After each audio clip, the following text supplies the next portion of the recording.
Olá pessoal, tudo bem? Vamos iniciar nossa aulinha de biologia? E hoje nós vamos tratar um seguinte tema: tipos de conhecimento, mito ou verdade? E aí, o que será um mito? O que é para você uma verdade? Então esse tema, ele percorre toda a área da biologia e nós vamos entender como é que ele funciona. Então, falando do conhecimento científico, sabemos que é um saber disciplinado que se alcança por meio de critérios como a observação, a experimentação e a crítica. Logo, a ciência é uma especialidade do pensamento. Ela só é produzida a partir de pesquisas feitas por cientistas treinados. Essa modalidade de conhecimento, pelo menos na história tradicional do Ocidente, surgiu com pensadores como Galileu Galilei, Francis Bacon e René Descartes. Assim, por volta do século XV, se iniciou o que se conhece como ciência moderna. Então, essa ciência, ela vem já desde muito tempo, né? Desde a época lá de Galileu Galilei, como por exemplo nas suas teorias, né? Então, tudo isso é relacionado ao chamado conhecimento científico, é o fazer ciência. Mas aí, muitas coisas podem ser consideradas como verdades, outras coisas podem ser consideradas como mito. Então, nessa aula vamos compreender principalmente sobre essa questão. A biologia, ela busca responder os fenômenos da natureza por meio do conhecimento científico, que nos fornece critérios para tal. O conhecimento científico é obtido através do método científico ou método hipotético dedutivo, que pode ser definido como um conjunto de procedimentos por meio das quais um cientista consegue propor um conjunto de explicações para fenômenos na constituição, na formação de materiais e etc. Então, como a gente pode observar, a metodologia científica ou método hipotético dedutivo é uma forma que se começa a observar esses chamados fenômenos, né? Quando se faz tudo isso hipoteticamente, nós temos aí um fenômeno, né, que pode ser descrito através de uma metodologia científica. No Brasil, o conhecimento científico é geralmente produzido em universidades e visa enriquecer o universo humano de pensamento e oferecer alguns encaminhamentos para os nossos problemas. Então, primeiramente, a observação, ela vai consistir na análise dos fatos, depois vem o questionamento, né, que é a etapa responsável pela classificação do objeto de estudo, depois inicia-se um processo de formação de hipótese, na qual se busca as possíveis respostas para um problema, né, que nós vamos ter que elaborar, com base no conhecimento disponível sobre o tema. E depois vem a realização da dedução, que é a previsão possível baseada na hipótese. Essas deduções devem ser testadas por meio da experimentação, observação, análise e consistência de sua lógica, ou mesmo testes matemáticos. Após todo esse processo, temos a conclusão, que é o momento em que a hipótese é aceita ou rejeitada. Aí vem a divulgação dessas etapas por meio de artigos científicos, apresentações e eventos científicos. Então, para se obedecer um critério, né, de investigação científica, é necessário que se siga pelo menos algumas etapas, né? E as etapas, conforme está aí na figura, são chamadas aí de observação, questionamentos, formulação de hipótese, aí vem a dedução, a experimentação, conclusão e, por último, vem a divulgação desses dados, né, em alguma revista científica, em algum evento científico ou algo do tipo. Então, essas aí são as etapas que devem ser seguidas aí, nesse caso, para poder fazer uma investigação científica. A teoria científica. Quando uma hipótese é amplamente confirmada por meio de uma gama de experimentações e observações, é considerada uma teoria científica. Essa teoria, diferente do que chamamos de teoria em nosso cotidiano, que é empregada como uma mera especulação, então sabemos que é diferente. Um exemplo de teoria científica é a seleção natural, onde sobrevivem apenas os organismos mais adaptáveis. Então, observando a figura aí, vocês podem observar em relação à teoria científica. Nós temos aí vários coelhos, né, e nós temos aí um predador, né, que é o falcão.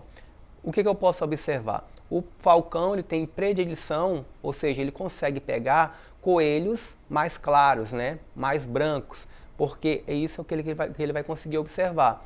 E aí ele vai predando. Com o tempo vai sobrando aí os coelhos, né, mais claros, né, os coelhos aí mais de uma cor mais escura, porque nesse caso eles vão sendo imperceptíveis, né, ao olho do falcão. Então, nesse caso, vai tendo um processo de seleção natural. E como sabemos que ocorre esse processo de seleção natural, então já sabemos que isso pode ser colocado como uma teoria científica.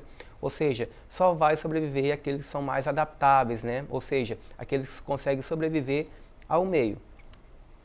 Outros tipos de conhecimento. É claro que não existe apenas o conhecimento científico, né? Para aprofundar sobre o que é conhecimento científico, pode ser útil pensar sobre outras diferenças entre a forma de saber e de outras formas. Esse é apenas um dos modos possíveis do pensamento humano. Vamos conhecer quais? Primeiro vem o conhecimento filosófico. A filosofia pode refletir sobre questões humanas, importantes como a moral e a ética, ou até mesmo a ciência, mas não visa produzir um conhecimento científico a respeito. Existe também o chamado conhecimento religioso. As religiões se fundamentam em dogmas ou verdades imutáveis, ou seja, aquelas que não conseguem ser mudadas. Logo, essa é uma das principais características que as diferencia do conhecimento científico, que não busca oferecer esse tipo de certeza. Então já existe uma diferença entre conhecimento religioso e conhecimento científico, porque o conhecimento religioso ele é chamado de verdade imutável, ou seja, ele nunca vai ser questionado, porque o ser humano já tem a verdade em si, ela já aprende dessa forma, e ele não vai querer mudar a forma de pensar quando se fala em conhecimento religioso. Já o conhecimento científico não, ele pode ser questionável, ele pode ser levantado hipóteses. Existe também o conhecimento do senso comum.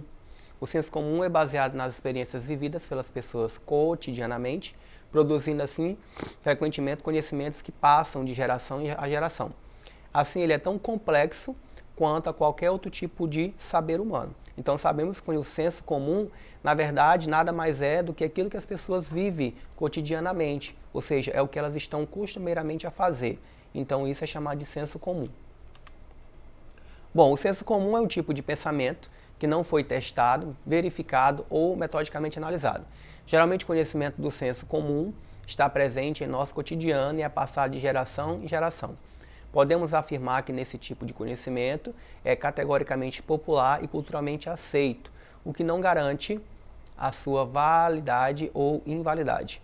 Como exemplo de senso comum podemos citar vários, tais como as mulheres são frágeis, leite que adoece, o mal olhado em plantas e etc. Então, por exemplo, nós temos aí uma figura, né, de uma mulher que ela pratica muita atividade física, né?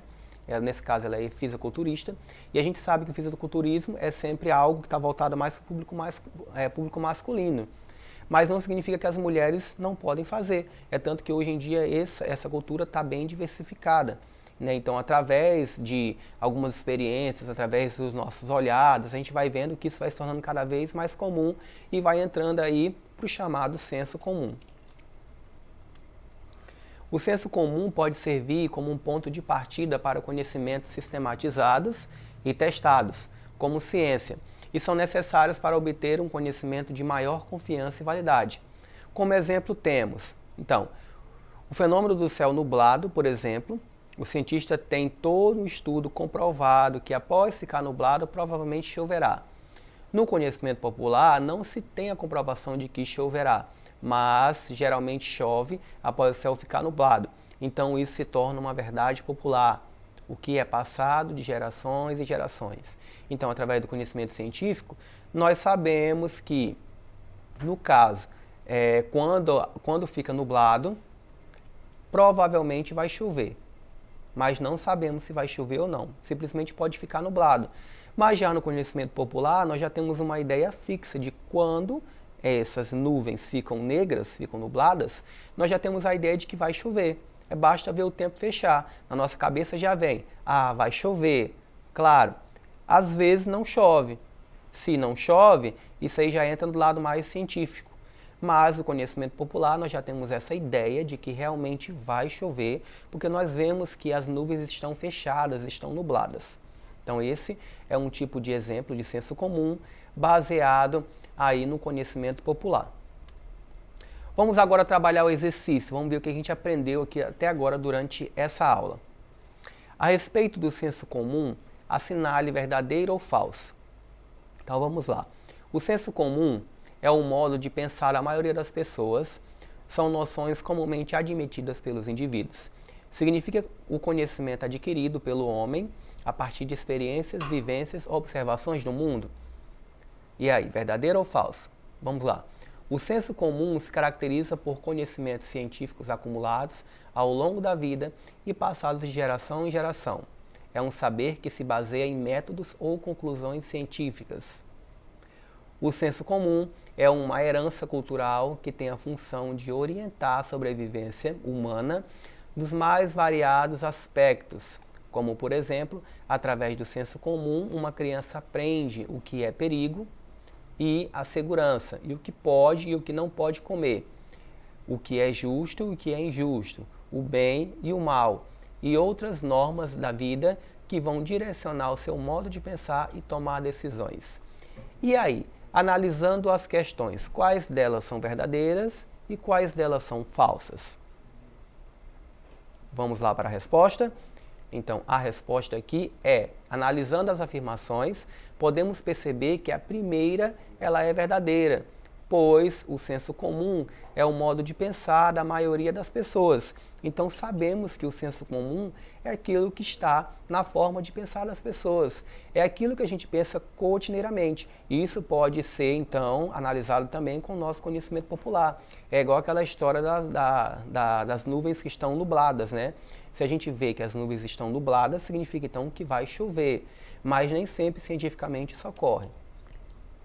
A segunda afirmativa ela é falsa, pois não é necessário experimentos científicos para validá-los. Então sabemos que, em relação ao senso comum, não é necessário experimentos científicos. A última opção ela é verdadeira, uma vez que uma herança cultural que tem a função de orientar a sobrevivência humana nos mais variados aspectos. Então sabemos que essa herança cultural ela faz parte também do senso comum. Ela faz parte do rotineiro, né? Faz parte do conhecimento popular. Tá? Então, sabendo de todas essas respostas, a alternativa correta nesse caso, então, é letra A. Nós temos aí a primeira como verdadeira, a segunda como falsa e a terceira como verdadeira. Então, hoje nós aprendemos sobre verdade ou mito e tipos de conhecimento. Nós vimos o conhecimento aí científico, o conhecimento religioso, né? Vimos alguns outros tipos de conhecimento também. Bom, espero que vocês tenham gostado, né? Para acessar essa aula, entrem na plataforma Eduque e espero vocês na próxima aula. Muito obrigado.